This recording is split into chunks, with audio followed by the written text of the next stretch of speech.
살면서 단 한 번도 여유 있게 살아본 적이 없습니다. 부모님도 젊은 적부터 가난하셨고, 저는 어린 시절부터 일찍이 학교를 그만두고 부모님을 도와서 일을 해야 했어요. 그렇지 않으면 가족끼리 먹고 살기가 힘들었거든요. 당연히 친구라고 할 게 제대로 있을 리도 없었습니다. 그러나 그런 상황에서도 유일하게 제게 친구라고 부를 수 있을 만한 사람이 하나 있었어요. 몇십 년 동안 이어진 우정이었고, 그 친구와는 어릴 적 힘들었던 순간부터 늘 오래도록 함께 해와서 그런지 서로가 누구보다도 서로를 잘 이해해주는 그런 좋은 관계였습니다. 저는 가족만큼 혹은 가족보다 더 그 친구를 믿고 의지했어요. 특히나 청소년 시절에는 왜 다른 애들은 그냥 평범하게 학교 다니면서 공부하는데 나는 학교도 제대로 다니지 못하는 거지?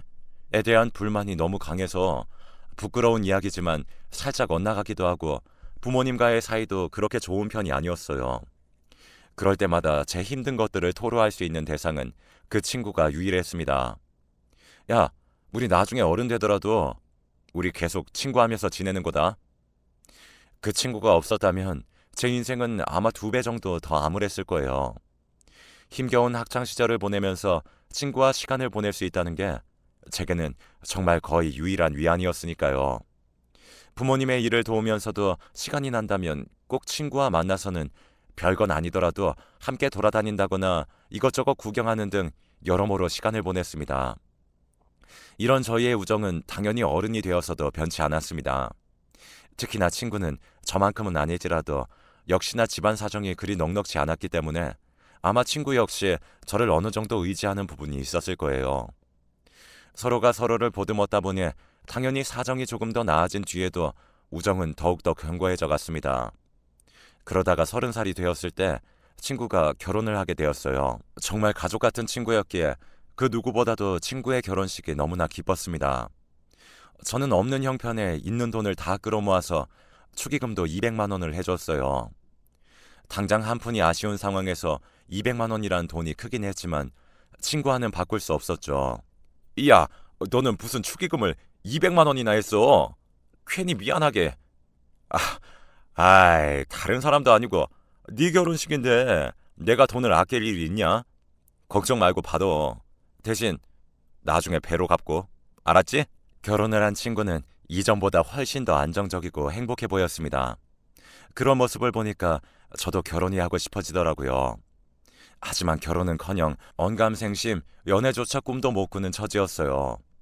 부끄럽지만 20살 시절 어쩌다 연이 닿아서 짧게 만났던 여자친구를 제외하고는 저는 30 후반이 될 때까지 여자 손 한 번 못 잡아본 요즘 말로 모태솔로였어요. 주변에 저 같은 사람은 많이 없어서 제가 연애 경험이 없다는 건 유일하게 저희 가족과 친구만이 알고 있었죠.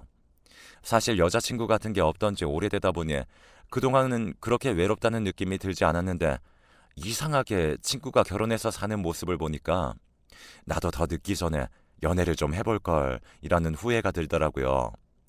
하지만 워낙 숫기도 없고 여자랑 잘 어울릴 자신도 없기 때문에 저는 노총각 신세를 유지해야 했어요. 너는 언제 결혼할 거냐며 손주는 안 보여줄 거냐는 부모님의 성화를 제외하면 노총각으로 사는 것도 아주 나쁘지만은 않았죠. 가끔씩 친구네 집에 가서 재수 씨도 만나고 친구네 자식 보면서 시간을 보내는 것만으로도 어느 정도 외로움이 충족이 됐거든요. 그러던 어느 날이었습니다. 한 3달 정도 친구와 연락이 안 되던 때가 있었어요. 원래는 아무리 바빠도 주에 한 번씩은 꼭 전화 통화를 했던 친구였던지라 이렇게 3달 가까이 연락이 안 됐던 적은 처음이라 저는 당연히 친구가 걱정이 되었습니다. 물론 일이 바쁘면 사람이 연락하기 힘들다는 건 모르는 게 아니지만 그럴 때면 문자라도 꼭 한 통씩은 나누었거든요. 그런데 그 시기에는 문자조차 없었기 때문에 집이라도 찾아가 봐야 하나 고민할 정도였습니다. 하지만 기껏 찾아갔다가 괜히 잘 지내고 있는데 방해를 할까봐 고민만 하기를 수차례. 3달 내내 연락이 끊겼던 친구가 갑작스럽게 전화를 했어요. 야, 너 대체 무슨 일이야? 이렇게까지 연락 없던 적이 없었잖아. 아, 미안. 요새 내가 상황이 좀 안 좋고 그래서 연락할 겨를이 없었다. 아, 그래? 지금은 상황이 어때? 괜찮고? 많이 나아졌어. 뭐 그냥 당장 죽지만 않을 정도지 뭐. 솔직히 아직도 신경 써야 할 게 너무 많아. 그런데 아니다. 너한테 이런 얘기해서 뭐하냐. 오랜만에 연락했는데 괜히 우중충한 이야기 하기 싫어. 왜? 무슨 일인데? 일단 얘기나 해봐. 내가 도와줄 수도 있잖아. 아, 그러면 너 혹시 나한테 돈 좀 빌려줄 수 있어? 내가 너랑 연락 안 하는 사이에 사업을 하나 시작했는데 이게 생각보다 돈이 더 많이 들어가더라고. 그런데 내가 지금 딱 1억 정도가 부족한 상황이라 담보대출을 더 받으려고 해도 이미 대출을 끌었을 수 있는 데까지 끌어서서 더 돈도 안 빌려주더라고. 오랜만에 전화를 한 친구는 이전에 하던 일을 그만두고 사업을 하고 있었다고 합니다. 그리고 사업을 위해서 5천만 원이 더 필요한데 그 돈을 저에게 빌려달라고 부탁했죠. 저에게 5천만 원은 당연히 큰 돈이었습니다. 아마 부모님이 이 사실을 알았다면 미쳤냐고, 아무리 친한 친구라고 해도 어떻게 5천만 원을 턱턱 빌려주냐면서 뭐라고 했겠지만 저는 다른 사람도 아니고 그 친구에게라면 비록 전 재산이 5천만 원이라고 할지언정 아무런 거리낌 없이 빌려줄 수 있었습니다. 그래서 저는 걱정하지 말라고 5천만 원까지는 있으니까 그 정도 돈은 빌려주겠다면서 친구에게 바로 5천만 원을 송금했어요. 사실 제가 만약 친구처럼 가정이 있는 상황이었다면 아무리 그렇게 친한 친구고 믿는 친구라고 할지언정 5천만 원을 빌려주지 못했을 겁니다. 하지만 불행인지 다행인지 몰라도 제가 여자친구 하나 없는 노총각이었기 때문에 조금 더 자유롭게 돈을 빌려줄 수 있었죠. 제가 준 5천만 원을 받은 친구는 너무 고맙다면서 전화로 거듭 인사를 하고 말했습니다. 내가 이 돈 꼭 갚을게. 사업 성공해서 너한테 배로 돌려줄 거야. 돈을 빌려줄 당시 배로 갚는 걸 기대하고 그런 건 당연히 신경 쓰지 않았어요. 제게 중요한 건 오로지 친구가 이 돈을 이용해서 정말 원하는 대로 사업을 꾸려나갈 수 있는 것 뿐이었습니다. 저는 마지막까지 전화로 친구를 응원한 뒤에 통화를 끊었어요. 그리고 그 뒤로는 일부러 친구에게 연락하지 않았죠. 다른 상황이면 몰라도 저에게 돈을 빌린 입장에서 친구에게 연락을 자주 한다면 제 의도가 그렇지 않다고 할지언정 친구는 그걸 일종의 독촉으로 생각할 수 있다는 생각이 들더라고요. 안 그래도 힘든 상황에서 사업 꾸려나가려고 애쓰는 친구에게 제가 부담 주고 싶지 않았어요. 그리고 한편으론 친구에 대한 믿음도 있었죠. 몇십 년 이상 알아온 사람이기 때문에 당연히 알아서 돈이 생긴다면 갚을 친구라고 말이죠. 하지만 1년이 지나도록 친구는 연락을 하지 않았습니다. 심지어는 제 생일도 말이죠. 다른 날은 몰라도 서로의 생일 같은 경우에는 만나서 식사를 함께 했기 때문에 굉장히 이례적인 일이었습니다. 돈을 빌려줬다고 할지라도 저는 그런 특별한 날에는 당연히 이전처럼 평소와 똑같이 시간을 보내고 어찌됐든 둘 사이에 금전적인 관계가 추가됐을지언정 기본적인 관계는 친구이기 때문에 그런 중요한 날에도 연락이 없는 건 좀 이상하더라고요. 그래서 기다리다가 제 생일이 지나고 한 2주일 뒤에 제가 먼저 친구에게 연락했습니다. 그런데 지금 거신 번호는 없는 번호입니다. 다시 한번 확인하고 걸어주세요. 10년간 바꾸지 않았던 친구의 전화번호가 바뀌어져 있었습니다. 정말 믿기지 않은 이 현실에 몇 번이고 친구에게 전화를 걸어봤지만 수화기 너머로 돌아온 대답은 똑같을 뿐이었습니다. 저는 그 길로 친구의 소식을 어떻게든 수소문하려고 했어요. 그 결과 친구가 어디 있는지는 알지 못했지만 친구가 어떤 상황인지는 알 수 있었습니다. 제게 빌린 5천만 원과 본인이 투자한 돈으로 호기롭게 사업을 시작했던 친구는 얼마 안가 사업이 처참하게 망해서 본인 돈은 물론이고 저에게 빌린 5천만 원까지 모두 날린 상황이었습니다. 빚쟁이들이 쫓아오는 통에 이전처럼 평범하게 살 수 없었던 친구는 야반도주를 했겠죠. 친구인 저에게 연락도 하지 않고 말이죠. 실망을 하지 않았다면 거짓말일 겁니다. 저는 아무리 힘든 상황이 있어도 친구가 저에게는 연락을 할 거라고 생각했기 때문이에요. 그리고 화가 났어요. 정말로 저는 당시 제 돈을 모두 탈탈탈 털어서 친구에게 줬던 겁니다. 물론 사업이라는 게 실패할 가능성은 당연히 있는 것이기 때문에 제가 빌려주기로 한 이상 그런 부분은 당연히 염두에 두고 있었어요. 하지만 친구도 제가 전 재산을 빌려줬다는 걸 아는 상황에서 설마 저한테 이런 반구도 없이 그냥 자기 살려고 그렇게 훌쩍 도망을 가버릴 거라고는 상상도 못했습니다. 저는 친구의 야반 도주를 알게 된 시점으로부터 제 인생에서 가장 좋은 친구 하나를 잃게 되었어요. 그 뒤로는 막말로 정말 개처럼 돈 버느라 바빴습니다. 원래 못했던 연애를 그때 가서 할 수 있을 리도 없었고 그냥 조금이라도 먹고 살기 어렵지 않게 환경을 만들기 위해서 시간이 나면 무조건 잡일이라도 하러 밖에 나갔어요. 혼자 집에 있으면 자꾸 그 친구가 생각이 나더라고요. 그러면 슬퍼지고 고통스러워졌기 때문에 일을 하면서 기분도 환기시켰습니다. 저는 그렇게 그대로 친구가 평생 저에게 연락을 안 할 거라고 생각했어요. 애초에 연락할 사람이었으면 도망가기 전에 문자라도 남기지 않을까 싶었거든요. 그런데 그런 제 예상과는 달리 친구의 야반도주 사실을 안 지 반년 뒤에 친구에게 전화가 왔습니다. 처음에는 모르는 번호라서 친구라고는 상상도 못하고 받았는데 목소리가 딱 친구였죠. 이전과는 달리 많이 쉬고 아픈 듯한 음성이긴 했지만요. 네가 무슨 염치로 나한테 전화를 한 거냐? 아직 안 죽고 살아는 있었네? 정말로 미안하다. 그런데 내가 꼭 너한테 할 말이 있어. 나 꼴도 보기 싫은 거 아는데 이번이 마지막이라고 생각하고 한 번만 만나주라. 왜? 돈 준비해서 돈 주려고 만나자고 하는 거야? 돈 준비되기 전까지는 안 만날 테니까 돈 준비되면 그때 연락해라. 재수 씨랑 네 자식 때문에 지금 참고 있는 거니까. 아니, 그게 아니라 그, 제발 한 번만 만나주라. 할 말이 있어서 그래. 친구는 직접 얼굴을 보고 하고 싶은 말이 있다며 저와 만나달라고 하면서 한 병원의 주소를 알려주었습니다. 저는 그래서 친구의 아내나 자식의 병원에 입원해 있는 거라고 생각을 했어요.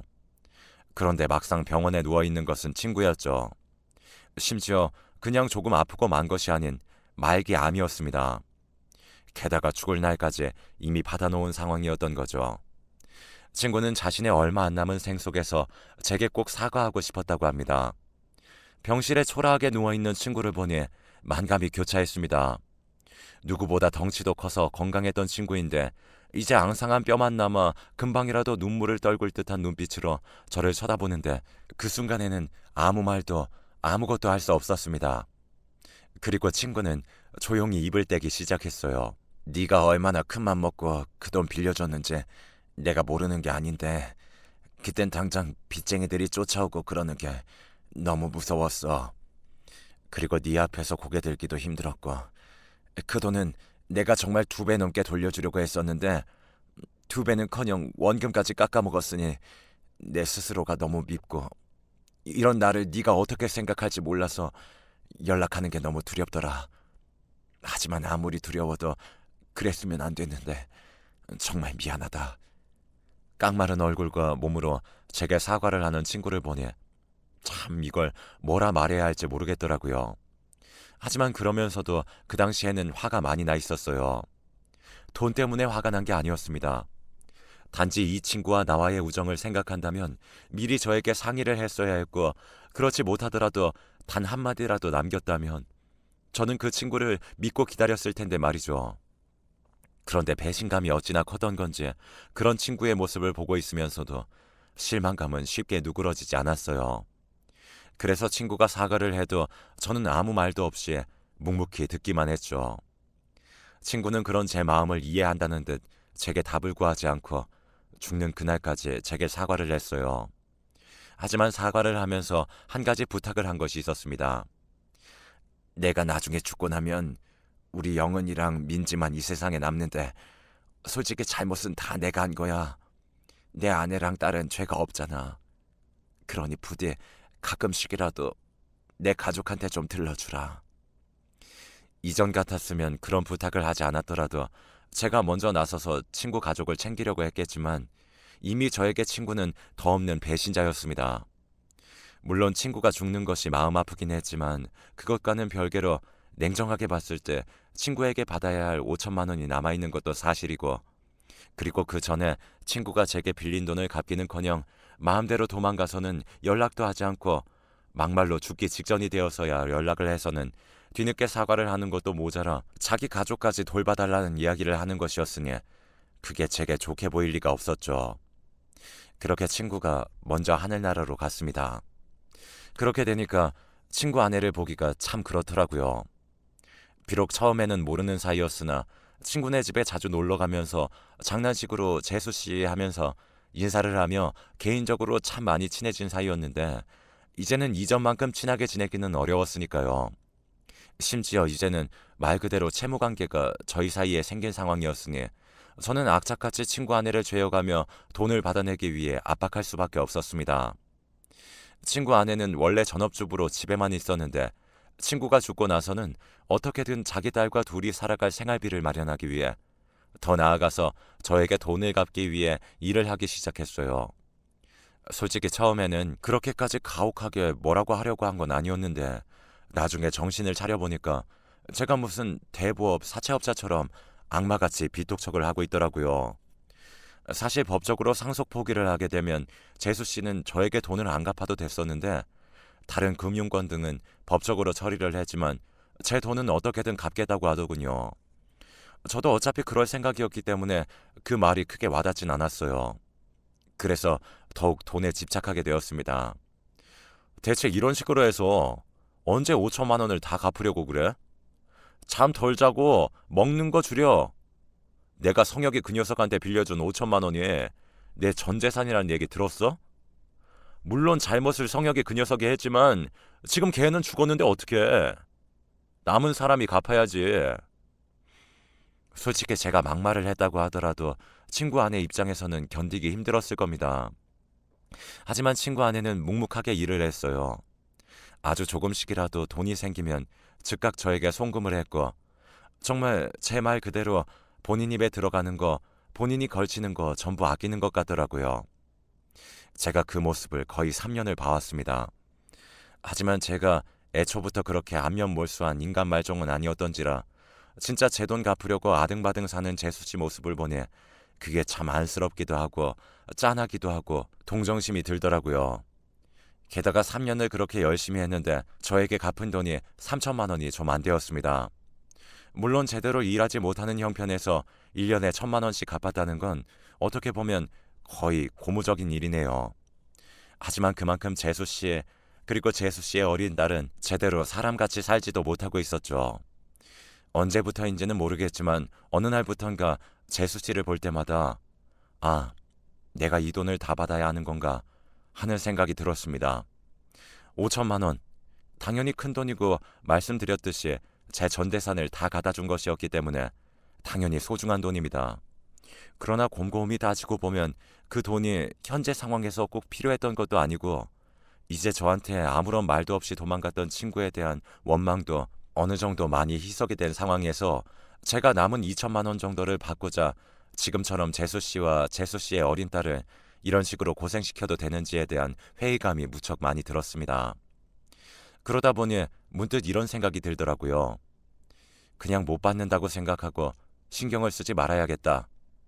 재수 씨와 어린 딸이 불쌍해 보이는 시점에서 이미 말은 다 한 거였죠. 그렇게 되니까 그냥 이런 생각도 들더라고요.